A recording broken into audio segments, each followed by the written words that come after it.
Hello, and welcome to another episode of the Imaginaries podcast. I am the one and only amphibian who's ever been in command of the International Space Station, aka the intrepid astronaut, Tony. And I am the person who's going to try and talk intelligently about Jennifer Egan's A Visit from the Goon Squad without ever having read it. Ken! Yay!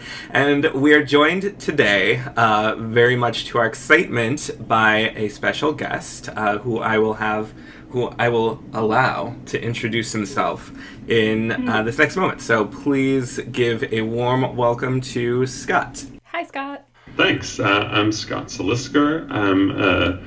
I teach at the University of Arizona in the English department, and I am, a fan and sometimes scholar of science fiction. I've written a book that's kind of a history of the idea of the programmable mind, which obviously involves some science fiction, called Human Programming, that came out in 2016. And I'm excited to be here and talk sci-fi with the Imaginaries. Thanks for having me. Awesome. Thank you for being here. We actually, if you go way back into the archives, we had Scott as a guest once before, back in episode 16, which was on contagious, and outbreak narratives. I may have gotten that backwards, but anyway, so if Scott's voice sounds familiar, you may have heard him before. We also linked to his book and his profiles before, but we will include those again in the notes for this episode, so check out more about Scott when you're done listening. So, this episode, we have, at this point, many years after we started this whole endeavor, gone through all 7 of the beauties of science fiction from the book of the same name by Istvan Csicsery-Ronay. We have liked some beauties, we have hated some beauties, we have devoted a lot... That's pretty strong. Well, okay, we haven't hated some beauties. We have definitely maybe not been such a fan of some beauties.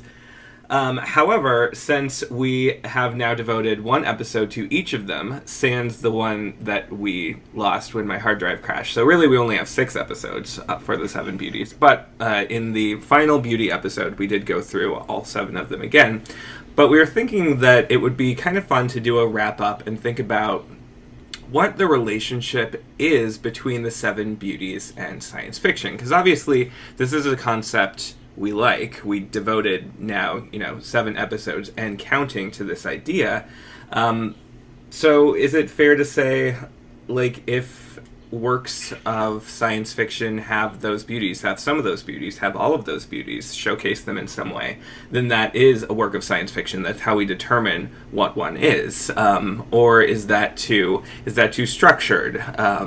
On the flip side of that, it's kind of, again, asking the question, what is science fiction? What is the relationship between a definition of science fiction and those 7 beauties? So, hopefully that description has not scared anyone off. I think this is going to be a fun episode.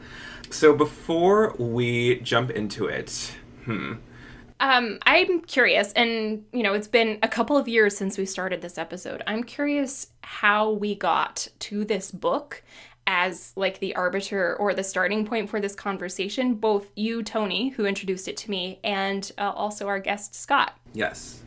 So I'm actually going to hand that right over to Scott, because I got it from Scott. That is, well, there you go. It's totally, it is a train. So, yeah. Mm-hmm.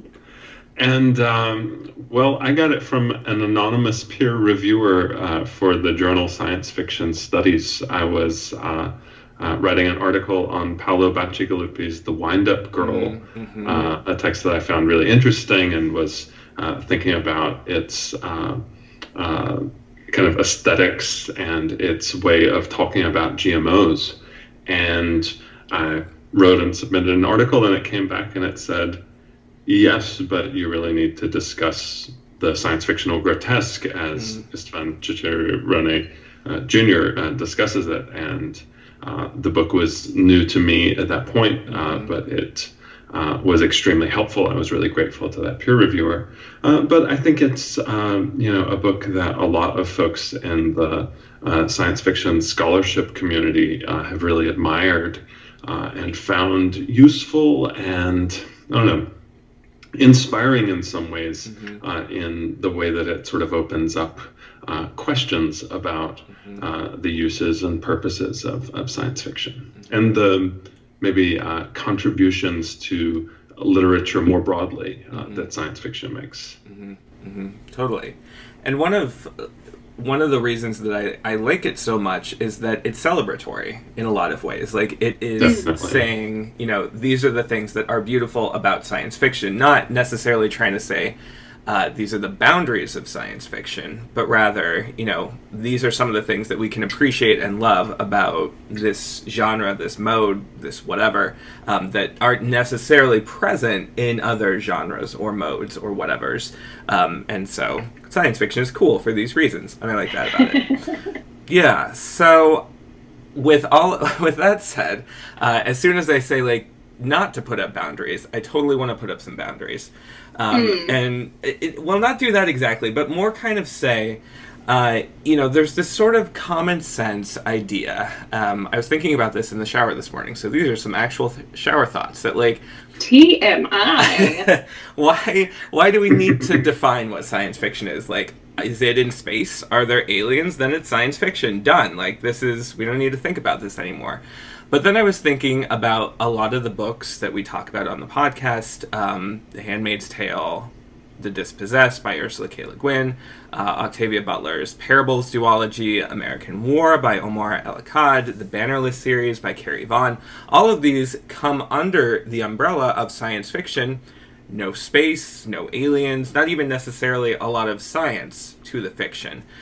So when we're thinking about all of these books and beyond books, television shows, comics, movies, whatever, how do we sort of say these are beautiful in the way that science fiction is beautiful? Like, what are those things that we're noticing? And, maybe of the 7 beauties of science fiction, the Parables duology checks the box on 4 of them. So we call it a work of science fiction, or do we? So it's kind of like a tangled mess, as we tend to do here. So I want to kind of think through in this episode how these beauties interact with works to sort of transform them into science fiction, or how we can think about science fiction as being science fiction because it's beautiful in the ways of science fiction, which is convoluted and confusing, and that's just where we want to be for this. So that's kind of like my piece of where I think we're going with this. Any thoughts from you guys at this point?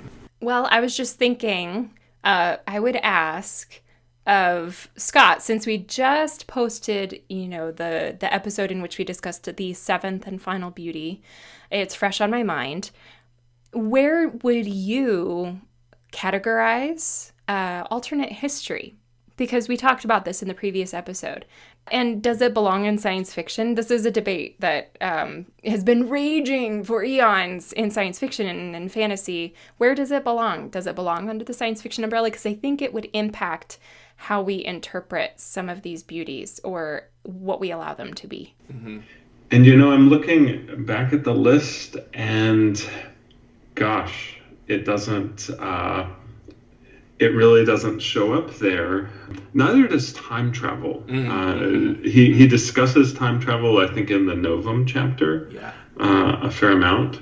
But it seems like both alternate history and time travel maybe are closest to future history in my way of thinking about what's interesting about them, I guess.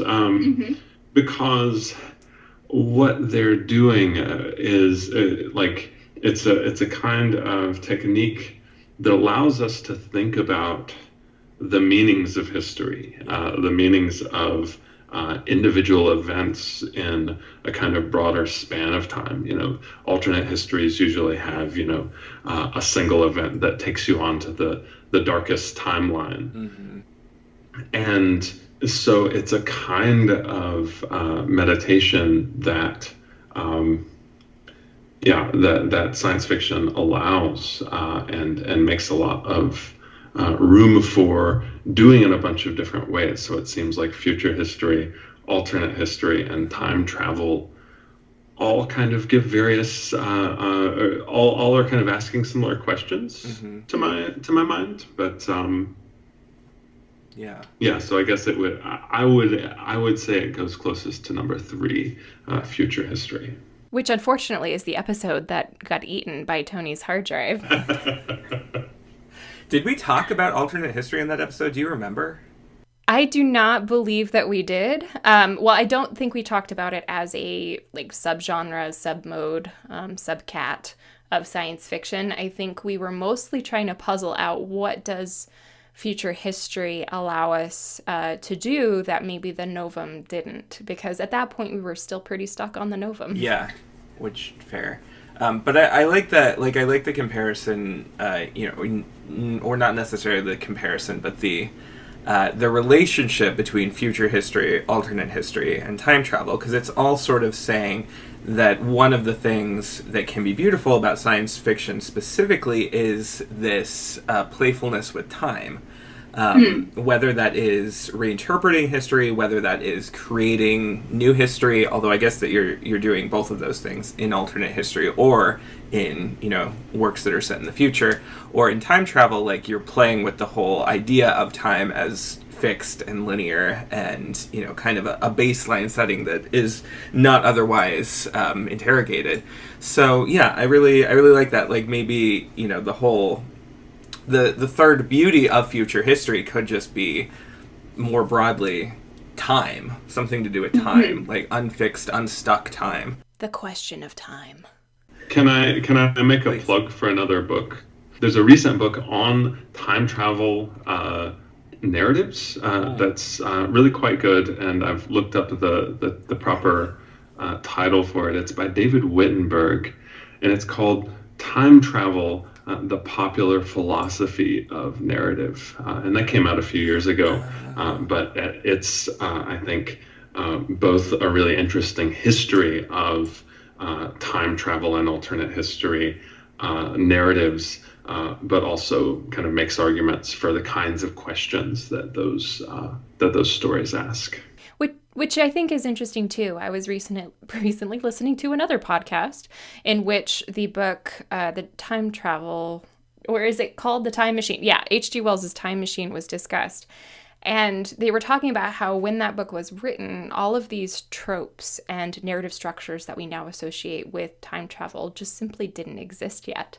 And so the book doesn't interrogate things necessarily the way that we would use a time machine in 2019 to interrogate things. So just as kind of a footnote to that, I think that it could be really interesting to go back and look at narratively and structurally how we've evolved in using time to examine things. So I will definitely be looking up that book. Mm-hmm.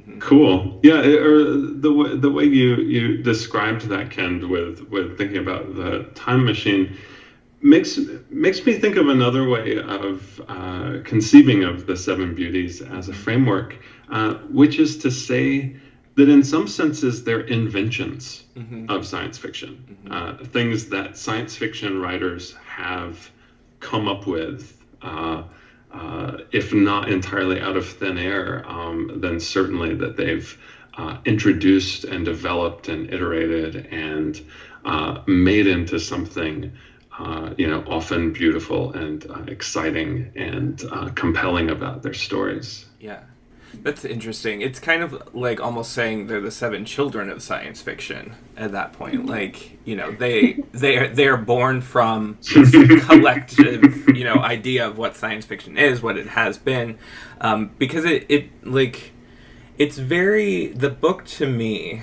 Csicsery-Ronay's book, The Seven Beauties of Science Fiction, is very descriptive and not here's what science fiction is. It has to have these things, which, again, is not what I'm trying to do in this episode and also kind of what I'm trying to do in this episode. But, they are kind of coalescing almost out of this history of science fiction. Here are some commonalities. And here's, what makes science fiction work. Here's what makes science fiction beautiful. Here's what has been a part of science fiction from the beginning. So I think that that's a really cool way to think about it. Yeah, and I agree. I think it's really neat to think of the Beauties as, in some way, shape, or form, the product of science fiction rather than the categories or the boxes that science fiction has to tick in order to be science fiction. In part because we've talked a lot on the podcast about how one of the glorious things about science fiction is that it is, in a sense, always hybrid and always boundaryless and always hard to kind of pick apart from other things. So I really appreciate thinking of those as maybe less like guiding stars of science fiction than they are like some natural byproducts of science fiction, or they're the things that science fiction circles back around to question time and again. Yeah, totally. So on that note, the question that I sort of arrived at in our show notes as I was like writing some of these thoughts out was less, how do we use the beauties to say this is science fiction and this is not, and more, how do we use the beauties as readers, as consumers of media, as fans, as writers? How do we use the beauties to make science fiction as big and beautiful and welcoming as possible? And I want to footnote for a moment what inspired me for this episode, or what inspired me to start thinking about, like, what is, obviously if you have a work of science fiction, you can maybe pick out some of the beauties from it, but when you don't have a work that is identified directly as science fiction, like, what happens when there are lots of beauties still going on in there? And I came to this question via Jennifer Egan's A Visit from the Goon Squad, which is one of my very favorite books, from 2010. I always think it's newer than it is. There was a new edition that was released. You might be thinking of that. I might be thinking of that, but it's, it's almost a decade old at this point, and it spans a large amount of time, like I think potentially over 50 years, like certainly a couple of generations. And the last couple of chapters in particular are set kind of, an indefinite 15 minutes into the future. And as I go through those last two chapters, I'm like, this reads like science fiction. There are novums present. There's a future history that she's come up with. There are certain I can never say this word. Neologisms. Those. Techno-Gatorade. Yeah, I also can't say that word. There's definite exploration of the grotesque. I made the note that in one of these last chapters, you specifically have a character kind of tracking the building of a building beside his building. The last chapter is set in New York City specifically, and that kind of like transformation very much, I think, is playing on the grotesque transformation of the city, because this is, as I say a lot of the time, there's a lot of like thinking about space and how space changes in this book. So I don't want to go too far into it, in part because Ken has not read it. I know that, I don't want it to be... No, go into it. I don't want it to be like a barrier to listening to and enjoying this episode. But I bring up this book in particular because it is a work of literary fiction. It won the Pulitzer. Like, it is nowhere near the science fiction shelf if you go into the bookstore. Like, it is not going to be categorized there. And yet, there's a part of it that is very, very science fictional. So my question is, for us to, think about and chew on a little bit more, we have works that are not science fiction, that are not categorized as science fiction, that are not shelved as science fiction, and yet they can be beautiful in the way of science fiction. And I think that's awesome and powerful. And again, how do we use the beauties to make science fiction as big and beautiful and welcoming as possible? So, big question. Let's toss it at Scott. Oh, thanks. I do know this book and teach it pretty often. Actually, it's one of my favorite recent works of literary fiction from the last couple of decades.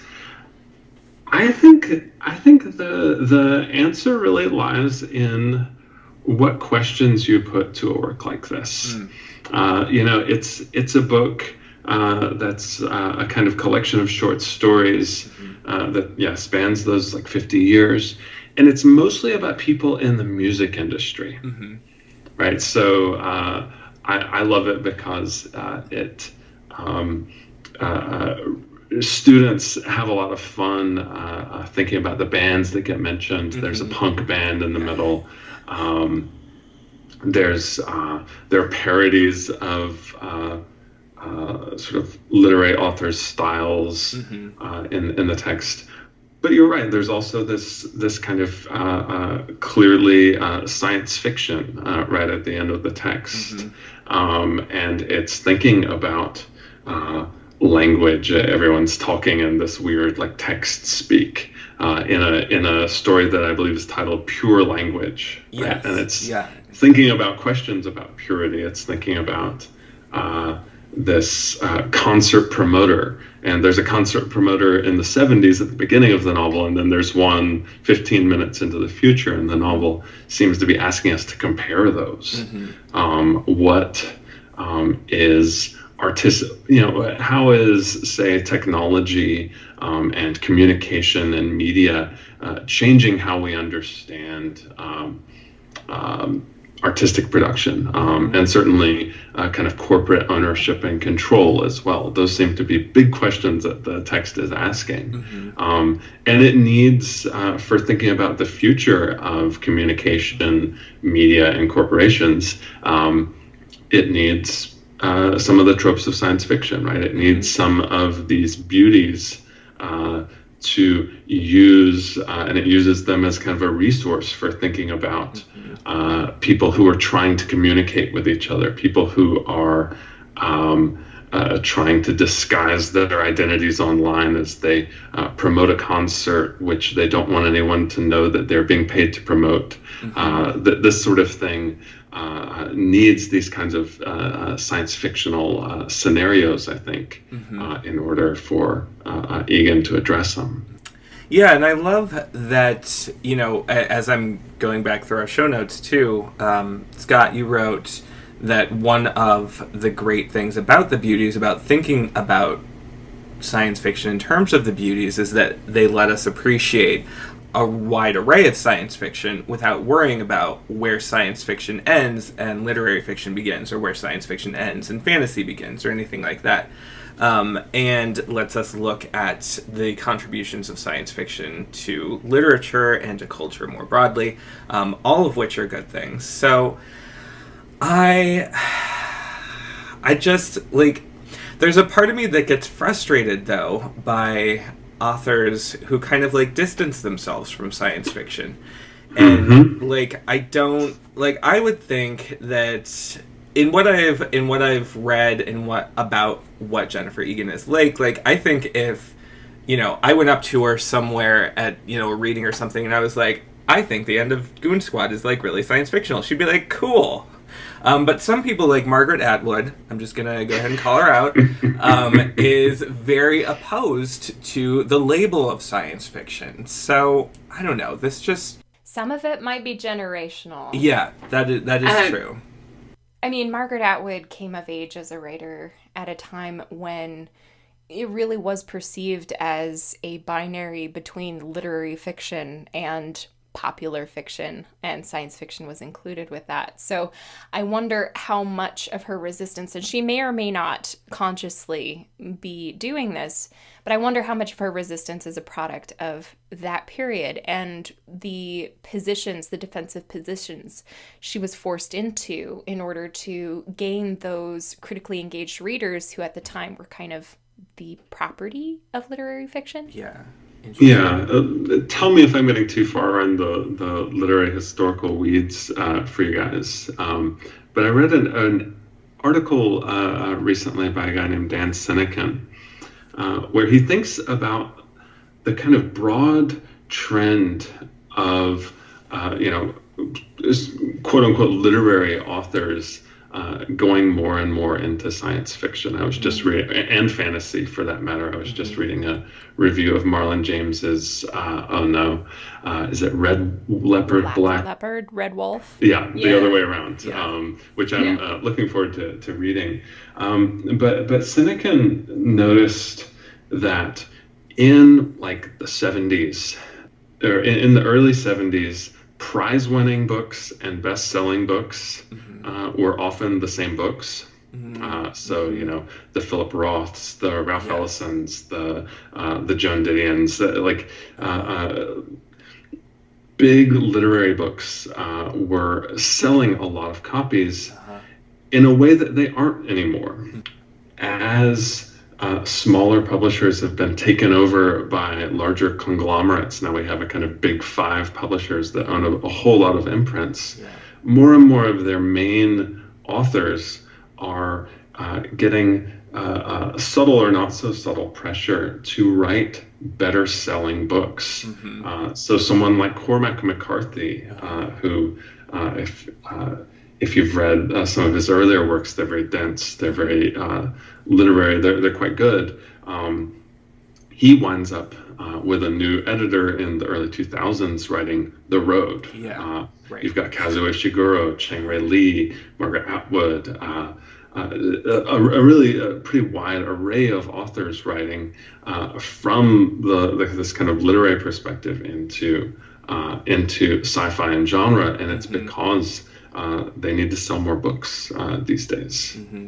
That makes sense. So anyway, I could imagine Atwood's resistance to science fiction as a term, maybe springing a little bit from that kind of pressure.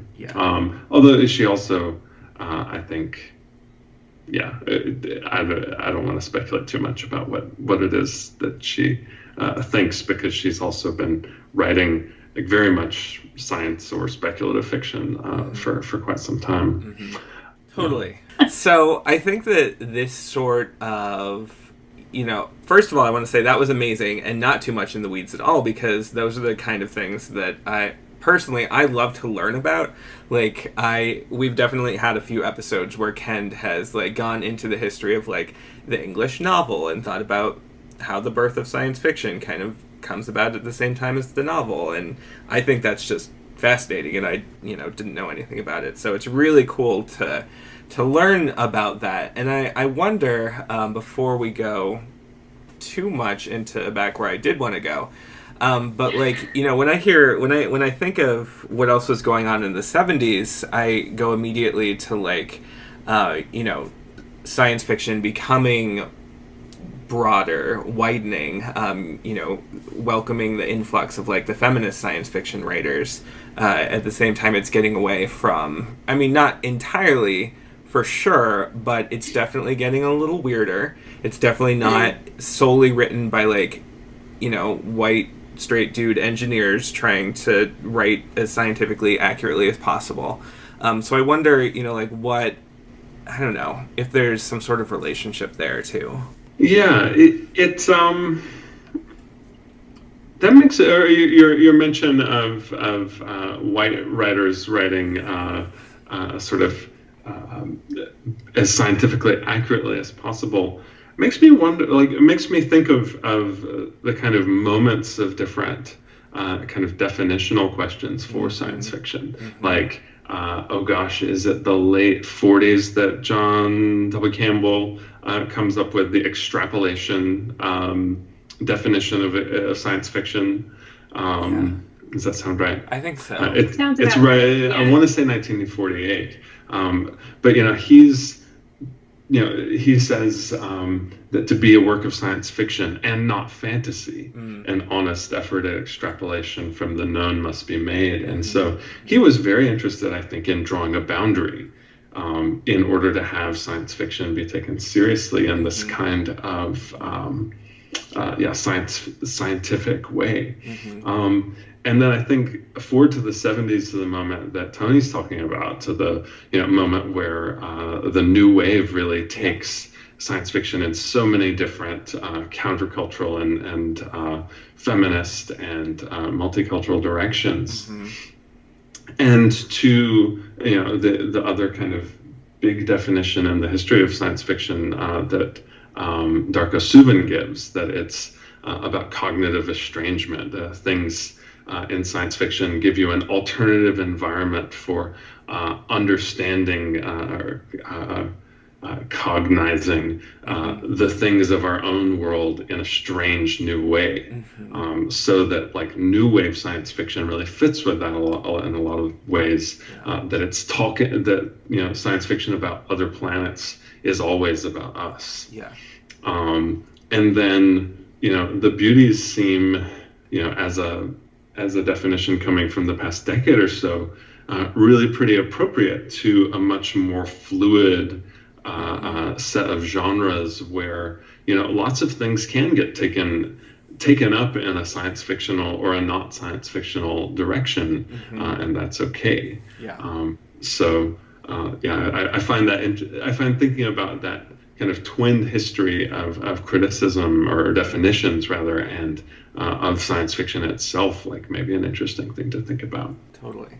Yeah, and it makes sense given a lot of what we talk about on the podcast, that, one of the reasons why maybe unconsciously we were drawn to the Beauties is that they really do kind of give permission to us to say, science fiction doesn't just have to be this one thing.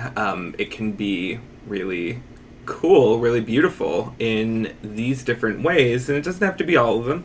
And it, a work doesn't have to check a bunch of boxes.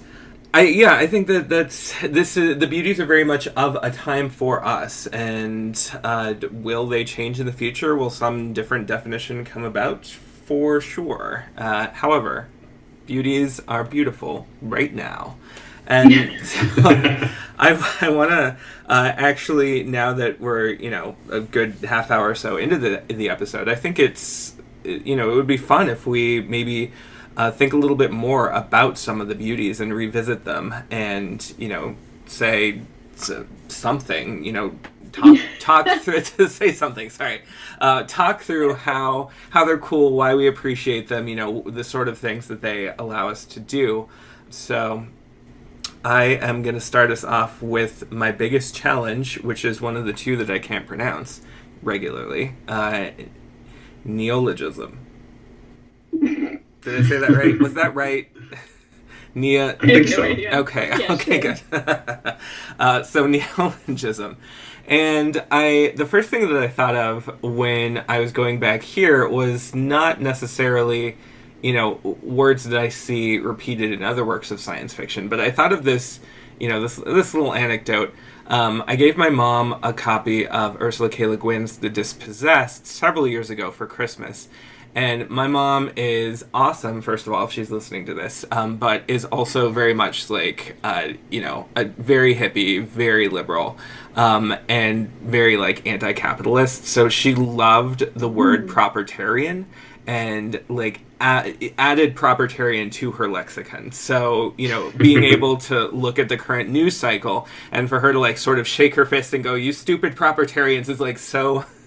so satisfying for her.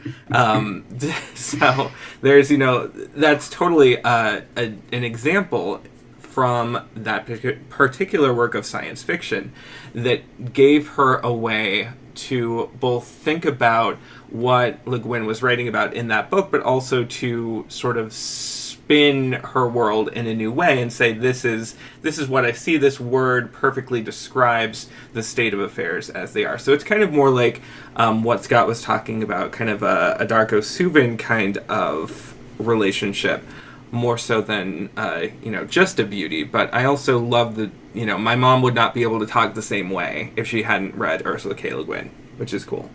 That's super cool. Yeah, the neologism was, for me, the kind of least expected of the Beauties. But it's so obvious that nobody had, I think, to my knowledge, really talked about it. That what science fiction does is make up words.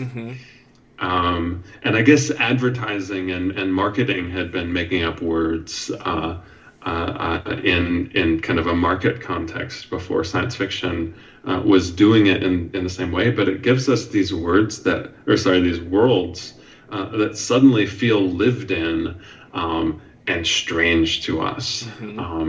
I like how Kazuo Ishiguro's Never Let Me Go, another kind of literary science fiction work, starts with the narrator saying, "I've been a carer now for almost 11 years. And right from the beginning, you're like, carer, that's not a word that we use. I know what it means, but we see that we're in a different world where this does have some context, and we want to find it out, and we want to kind of flesh out this other world that these characters are living in and take for granted.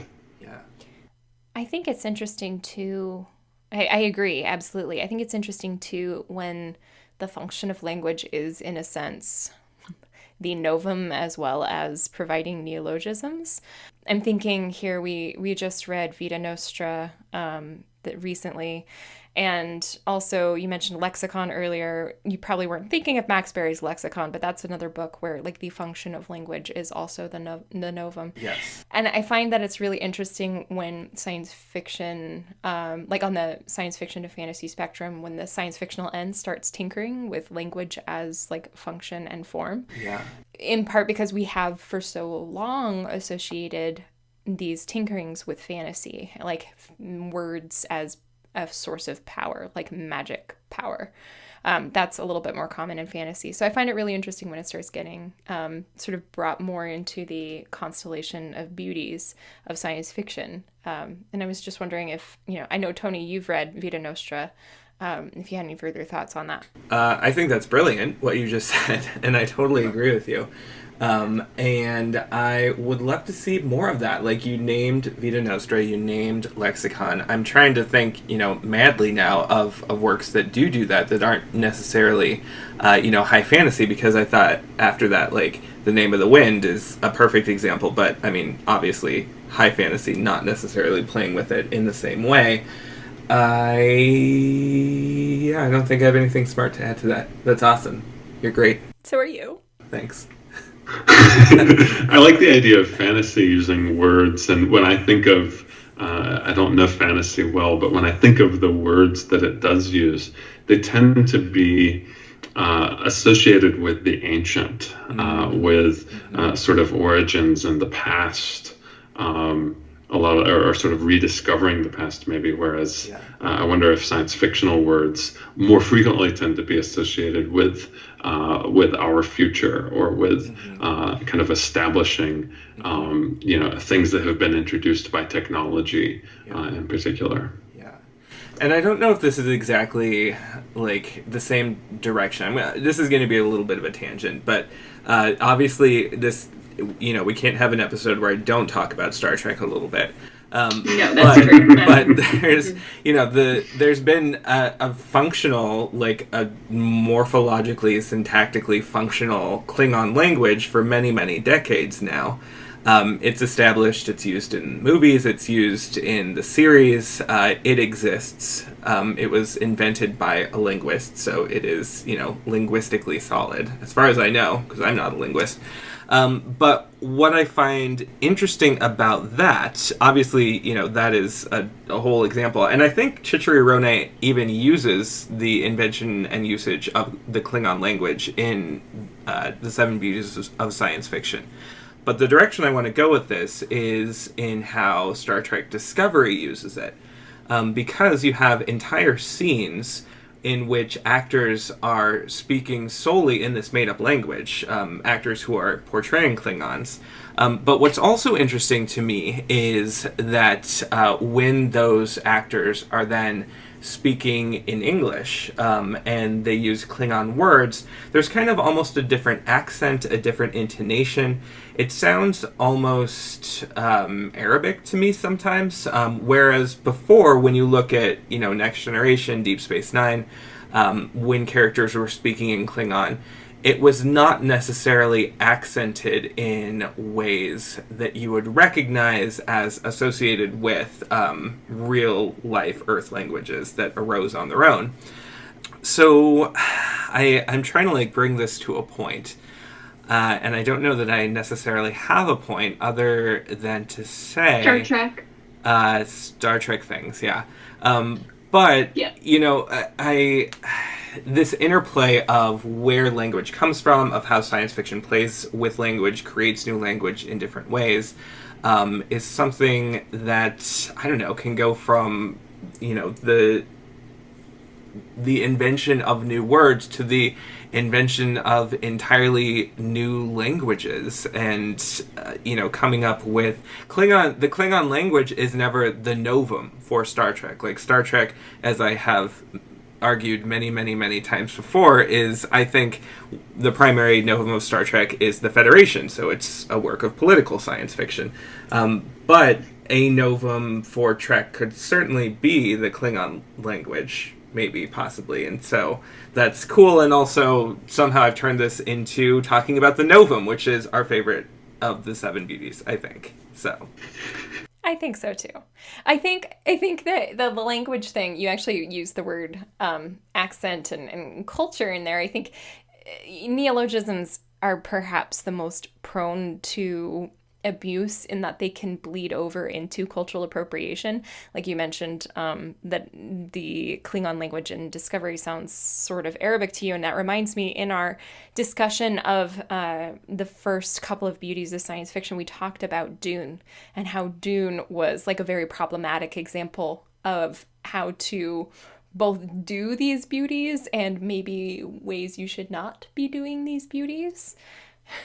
So I think that, I mean, Star Trek, it's certainly worth interrogating, like, is this accent that they've come up with, in essence, co-opting some real-world culture that we need to be sensitive to, or is it just a byproduct of how we're receiving it? Right. I feel like it also, I find this example really interesting because it's talking about, like, a really different dimension suddenly of neologism. It's not about describing technology, but it's about having a word that stands in for another culture, or that borrows from another culture, and that seems, we might say that, I haven't seen Discovery, sorry, but Star Trek at its most thoughtful seems to be using other languages as a way to think about cultural difference, kind of as an explicit topic. Though I agree with Ken that dangers of appropriation are certainly there. I'm thinking of the episode of The Next Generation where Picard finds the man who speaks only in metaphors. Yes. Yeah, that one. The Darmok. That's the name of the episode. Yeah.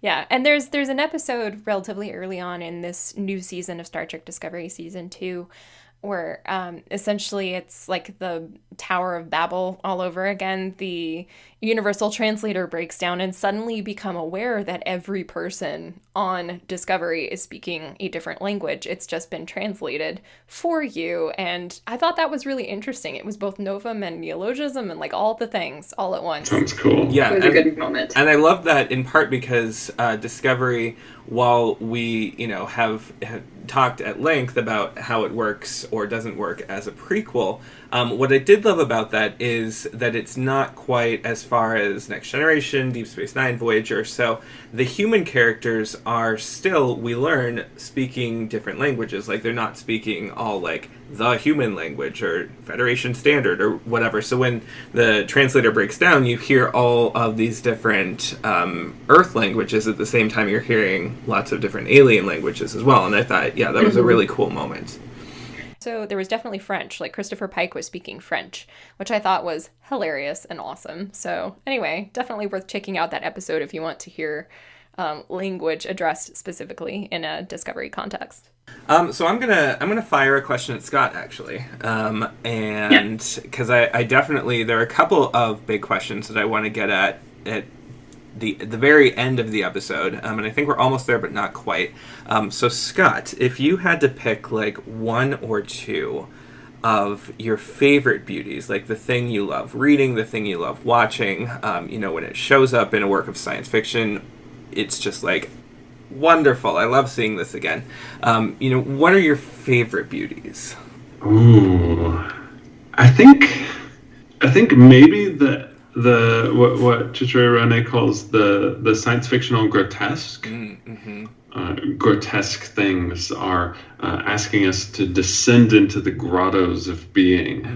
And I feel like the Alien franchise really kind of wallows in this. And so Csicsery-Ronay says that the science fictional grotesque is about these sort of arresting images that break down our kind of stable categories for thinking about things and people. So in the Alien franchise, we have, these aliens that seem to be both biological and weirdly mechanical, and especially in the H.R. Geiger artwork.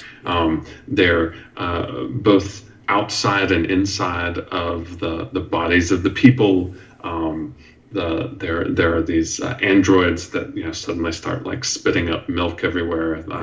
There are all of these kind of categories that seem to get broken down, and also get broken down around kind of the inside and the outside of the body. I feel like that chapter really explains so much about horror to me in a way that's not just a bunch of psychoanalysis, right? that makes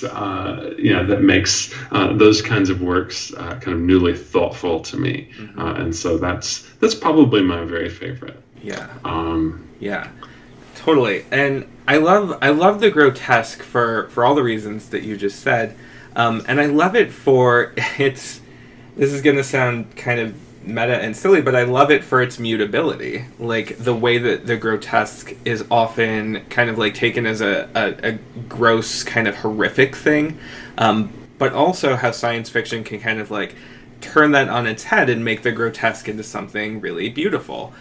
So you have works like Annihilation, you have say Autonomous by Annalee Newitz, which is a great example. You have the Murderbot series by Martha Wells, all of which I think are playing with this idea of grotesqueness, but not in a way that's meant to make you, as like a reader, like recoil or feel horrified necessarily, or maybe horrified is part of like the suite of feelings that are there, but the affect of those works is itself changing and not necessarily like so single-minded. So grotesqueness can be a lot of things in science fiction, and I love that about it. Yeah, and it's always something that's like really arresting, right? Yeah. It's always an idea, like a complicated idea, like Annihilation as an example, and an idea that gets sort of set forth for you as an image. As something that's out there in the world that you just want to look at if you're in a visual medium, or to try to picture if you're reading a story or a novel.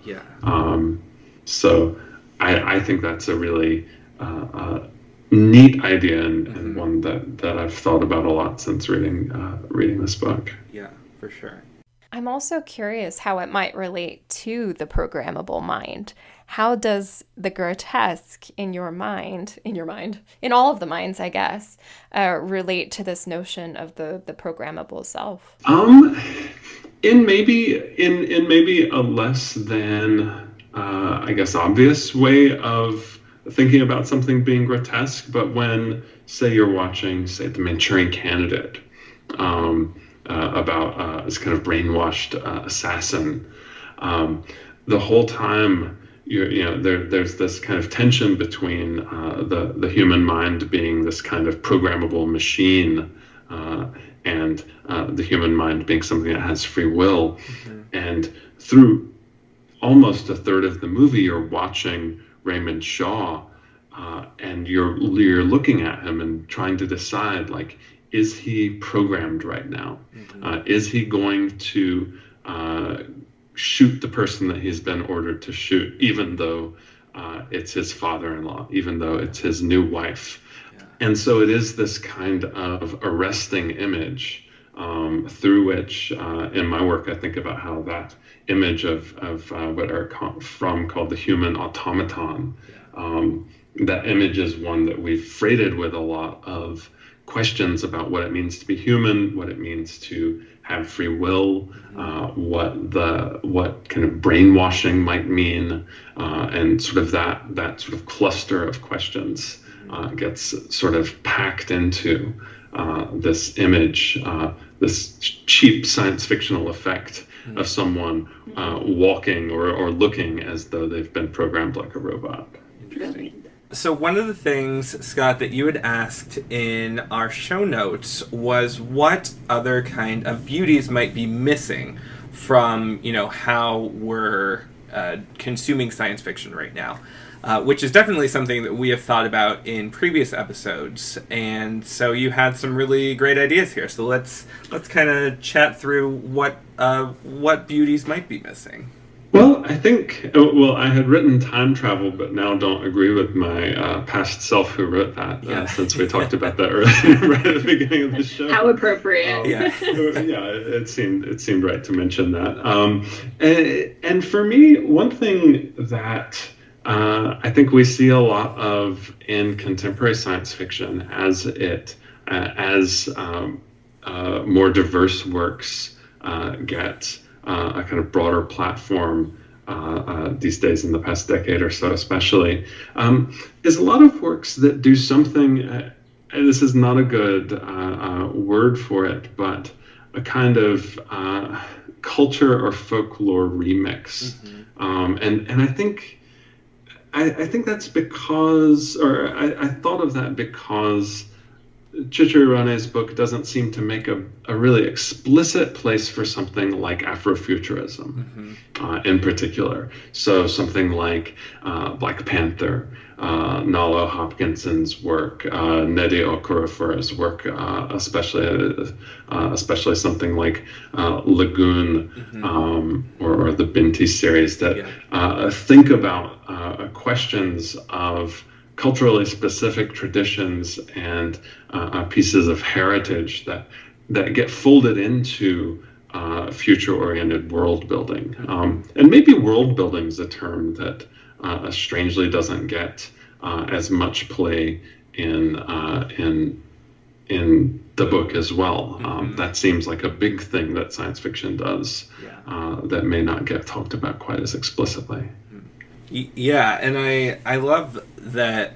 I love that world building might, that we might consider it another beauty, because I do think that there are pieces of it in future history and imaginary science, but none of them are specifically, one of the beauty. None of them specifically says a beauty of science fiction is that you create the universe over again and influence it, inflect it in whatever ways make sense for, a particular work. And I also love that idea of folklore remix. We are between a couple of episodes, we recently had Suyi Davies-Okamboa on to talk about the socioeconomics of the post-apocalypse. His new novel, like we said in that episode, is coming out this summer.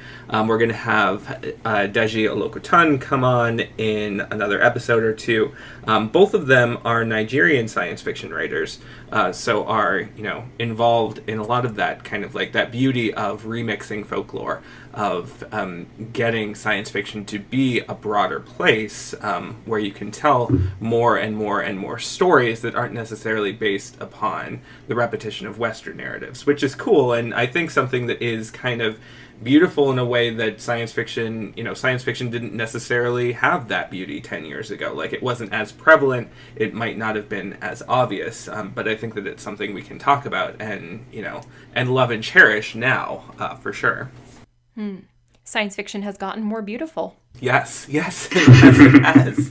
Kent, I'm going to ask you then to say where might... first of all, I'm going to say thank you. A big thank you to Scott for joining us on this episode, because you brought us some really, really good points, some really, really good observations, some great things we never, ever would have thought of.